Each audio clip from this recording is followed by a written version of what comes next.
नमस्कार दोस्तों। उम्मीद करता हूँ कि आप सभी लोग अच्छे होंगे, सकुशल होंगे। जैसे कि हमने लास्ट क्लासेस में भी जिक्र किया है कि रेलवे का ग्रुप डी का नोटिफिकेशन रेडी है, आने वाला है।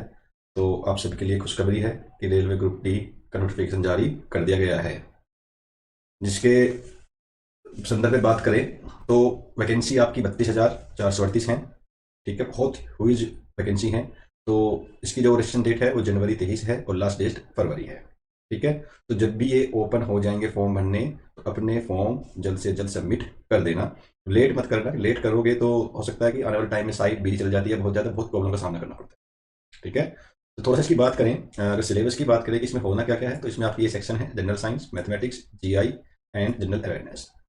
जनरल साइंस से आपके 25 क्वेश्चन बनते हैं, जिसमें फिजिक्स, केमिस्ट्री और बायोलॉजी होती है। मैथमेटिक्स आपके 25 क्वेश्चन बनते हैं और जीआई रीजनिंग भी आपके 30 क्वेश्चन और जनरल अवेयरनेस और करंट अफेयर भी आपके 20 क्वेश्चन बनते हैं। इस प्रकार 100 क्वेश्चन बन जाते हैं। बात करें अपने इस पे जनरल साइंस की, तो जनरल साइंस में आपके जो है ओवरव्यू देखें तो फिजिक्स से अप्रोक्सीमेटली 5 से 10 क्वेश्चन आने की उम्मीद होती है, केमिस्ट्री 3 से 5 टू 8 तक, एंड बायोलॉजी के 5 to 8 से 10 तक आने की उम्मीद होती है। तो अगर सिलेबस की बात करें तो आयोग वालों ने कहा है कि भैया आपको 10 तक की साइंस पढ़नी है। अब 10 तक की साइंस में क्या पढ़ना है ये उन्होंने नहीं बताया, उन्होंने केवल ये कह दिया कि 10 तक की साइंस पढ़नी है। ठीक है, अब 10 तक की साइंस भैया पढ़ोगे, 10th और 6 में पढ़ के आए हो, 7th में पढ़ के आए हो, 8th में पढ़ के आए हो, 9th में और 10th में पढ़ी, इससे पहले भी पढ़ी है ईवीएस के नाम पे। अब बच्चों को ये प्रॉब्लम है कि एक्चुअल में पढ़ें क्या, एक्चुअल में पढ़ें क्या। ये बहुत ज़्यादा डाउट होता है कि भैया साइंस में पढ़े क्या। तो हम थोड़ा सा इसको जो है सोल्व करने का प्रयास किया है हमने। तो जो फिजिक्स के टॉपिक आपको पढ़ने हैं वो फिजिक्स क्वांटिटी पढ़नी है, मैकेनिक्स पढ़नी है, ऑप्टिक्स पढ़नी है, इलेक्ट्रिसिटी पढ़नी है और साउंड पढ़नी है। यानी कि भौतिक मात्रा, यांत्रिकी, प्रकाशिकी, बिजली और ध्वनि पढ़नी ही पढ़नी है। ये टॉपिक आपको थोड़ा बेस बताएगा कि जो आगे हम पढ़ने वाले हैं वो क्या पढ़ने वाले हैं, या किन चीज़ों के बारे में बात करेंगे, इसलिए इसको पढ़ना जरूरी होता है। मैकेनिक्स यानी कि आपकी यांत्रिकी, इसमें आपको मोशन के बारे में जानकारी देंगे, डिस्टेंस, डिस्प्लेसमेंट यानी दूरी, विस्थापन, वेलोसिटी, स्पीड, एक्सेलरेशन, वेग, त्वरण, इन सब के बारे में यहाँ पे जानकारी मिलेगी। वहीं प्रकाशिकी की लाइट की बात करें तो लाइट में ऑप्टिक्स चलती है आपकी, जिसमें लेंसेज वगैरह का हम पढ़ते हैं, और इलेक्ट्रिसिटी में करंट वगैरह पढ़ोगे, साउंड में साउंड को आप पढ़ोगे। ठीक है, तो ये तो ओवरव्यू हुआ फिजिक्स का। आपका जो नेक्स्ट सब्जेक्ट है केमिस्ट्री, केमिस्ट्री का ओवरव्यू ये है कि आपको जो पढ़ना है मैटर पढ़ना है, एटम एंड मॉलिक्यूल पढ़ना है, स्ट्रक्चर ऑफ एटम पढ़ना है, केमिकल रिएक्शन पढ़ना है, इक्वेशंस पढ़नी है और पीरियोडिक टेबल पढ़नी है, और मेटल नॉन मेटल पढ़ने हैं। हिंदी में पदार्थ, परमाणु, अणु, परमाणु संरचना, रासायनिक प्रतिक्रियाएं, समीकरण, तत्वों का आवर्त वर्गीकरण, रासायनिक बंधन और आपका धातु एंड अधातु आपको रीड करना है। लाइफ साइंस, ये बायोलॉजी का टॉपिक है। लाइफ साइंस की बात करें तो इसमें भैया आपको जो है सेल्स पढ़ना है, टिश्यूज पढ़ना है, ऑर्गन्स पढ़ना है और ऑर्गेनिज पढ़ना है। तो इतना सिलेबस आपको अकेली साइंस से कवर करना है, जिससे 25 क्वेश्चन मिलेंगे। ठीक है, तो अब आपके लिए इजी हो गया कि हमें एक्चुअल में पढ़ना क्या है। इतनी क्लास हमने ली है भाई, इस क्लास में सिलेबस दे दिया कि भाई सिलेबस 10 तक का करो। भाई कोई 10 तक का कैसे कर ले भैया, 10 तक में तो पता नहीं कितनी साइंस है, उसमें से भी क्या पढ़ना है।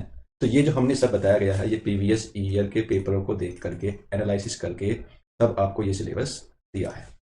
ठीक है, हमारी जो स्ट्रेटेजी होगी सिलेबस कराने की, हम इन डेप्थ टॉपिक कवरेज कराएंगे।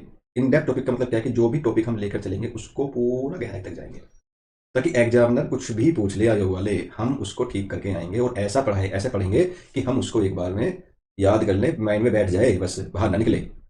उसके लिए हम क्या करेंगे, उसके लिए हम प्रैक्टिस कराएंगे सभी और पॉसिबल क्वेश्चंस की जो भी ग्रुप डी में आने वाले होंगे।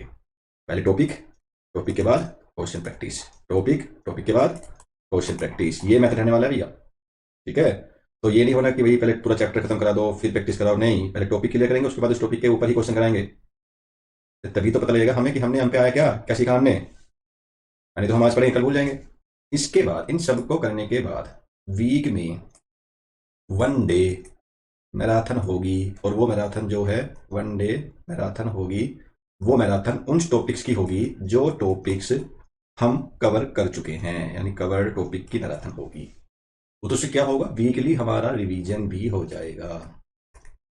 ठीक है, इससे फायदा क्या होता है कि इससे आपकी स्पीड इंप्रूव हो जाएगी। जो नए, बिल्कुल नए नए इसमें फॉर्म भरेंगे बच्चे, उनको तो पता ही नहीं होता कि भी करना कैसे, कैसे पढ़ना है। तो मैं बता दे रहा हूँ कि कैसे पढ़ना है। टॉपिक, टॉपिक, टॉपिक, टॉपिक के बाद प्रैक्टिस, प्रैक्टिस, प्रैक्टिस, प्रैक्टिस के बाद मैराथन, जो टॉपिक पढ़ चुके हो 1 डे इन ए वीक, एक हफ्ते में वो टॉपिक जो आप पढ़ चुके हो उनके ऊपर प्रैक्टिस मैराथन करेंगे।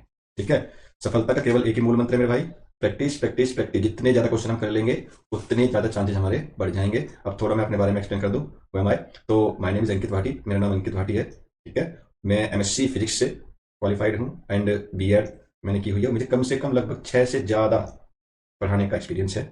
ठीक है, एंड मेरा स्पेशलाइजेशन फिजिक्स और केमिस्ट्री में है। तो हम सभी आशा करते हैं हम सभी, हमारी टीम आपसे आशा करती है कि आप लोग जल्दी से सकुशल अपना फॉर्म भर लेंगे और हमारा चैनल है उसको लाइक शेयर एंड सब्सक्राइब कर देंगे। भाटी सर की पाठशाला। किसी को कोई डाउट आता है तो मुझे इस नंबर पे कॉल कर सकता है, मैसेज व्हाट्सएप कर सकता है 748287767574 पे व्हाट्सएप कर सकता है, कॉल कर सकता है या टेलीग्राम भी कर सकता है। ठीक है, तो इस पर आप मुझे कॉल व्हाट्सएप मैसेज कर सकते हैं। तो थैंक यू। अपना जो है फॉर्म टाइम से भरें, लेट नहीं होना है बिल्कुल भी। ठीक है, अगर लेट करोगे तो समस्या को सामना करना पड़ सकता है, बहुत सारे बच्चे फॉर्म भरते हैं। ठीक है, तो लेट बिल्कुल नहीं होना है। तो आज के लिए इतने रखेंगे, एंड आपको हमारी क्लास कल से मिलना स्टार्ट हो जाएगी। तो thank you so much, best of luck.